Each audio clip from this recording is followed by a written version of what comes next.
This semester in worship, we've been doing some unpacking around change. Last week, we talked about having a change of heart.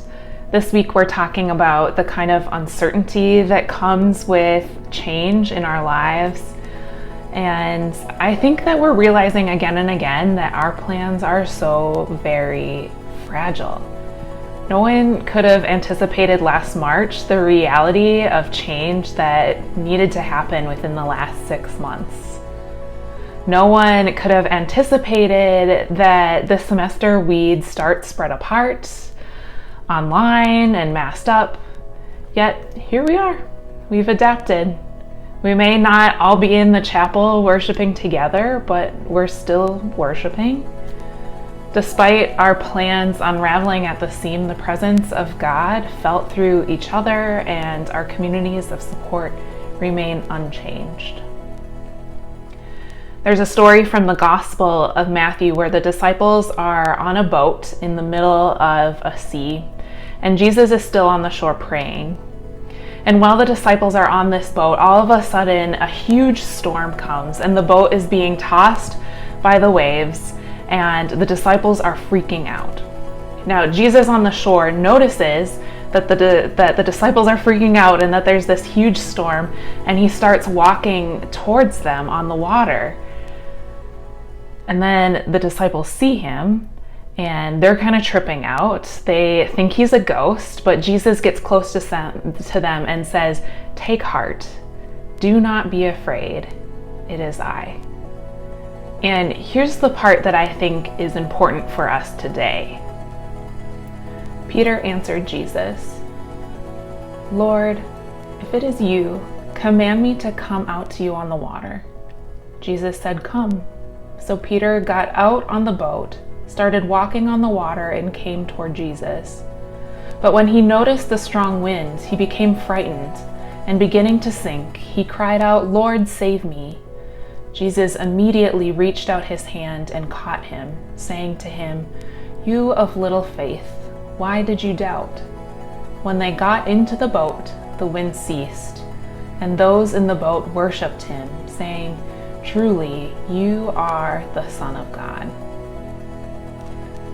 There are a lot of commentaries on this story, and many of them focus on this one thing that Peter lacks: his faith. But I'm not sure that this is the most helpful interpretation, because it sets up this unhelpful dynamic that says, in order to not struggle in the face of uncertainty, we just need to have more faith.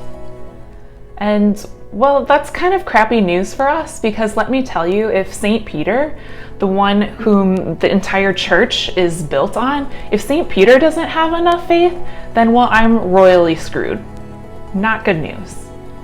But here's the other thing. When we focus just on our faith and on what we can or cannot do, we shift the focus of the story to us and take the focus off of what God can do, on God's faithfulness. Peter takes one step into the water and he begins to sink. He loses his confidence. He's maybe a little unsure of his own ability. Peter probably stepped onto the water thinking that he could handle it, but he gets overwhelmed and he starts to sink. I'm actually not even confident that Peter doubts Jesus in this instance. Peter is doubting himself and his own ability. So resist the idea that it's Peter's lack of faith in Jesus that causes him to sink. But in the midst of it all, regardless of Peter's changing situation, Jesus is still there. And Jesus does not hesitate 1 second to reach out to Peter and save him. The solution when we are faced with change and the uncertainty that it brings is not just to simply be more faithful or have more faith, but instead to reach out to God. Our faith is going to falter throughout our lives, and it's okay. It's okay because God has proven to be faithful for us. Jesus is the one that comes to Peter, who reaches out to Peter. Our faith or lack of faith, our ability or inability to keep things under control, does not affect the movement of God. God is always moving toward us. We've all been there. We've all made plans for ourselves. We've thought we've had it all under control, but then something happens. Plans change. Situations change. We become overwhelmed.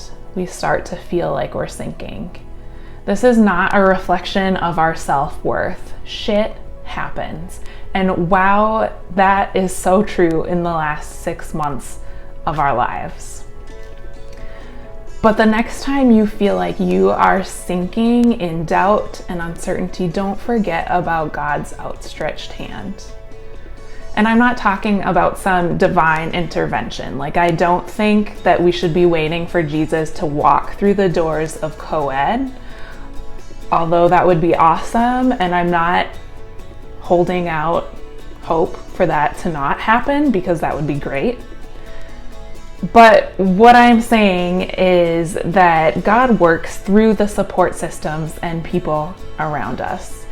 Reach out to God's outstretched hand by getting the support and help that you need.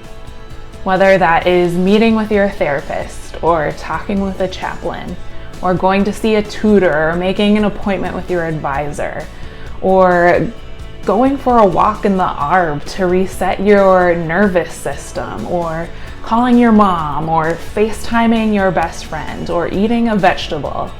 These are all ways in which God works through our lives to connect to us in our most difficult times. It's okay to grab onto that hand, and you are not a less faithful person for doing so. Peter and Jesus make it back to the boat, and eventually the storm passes, and then they worship.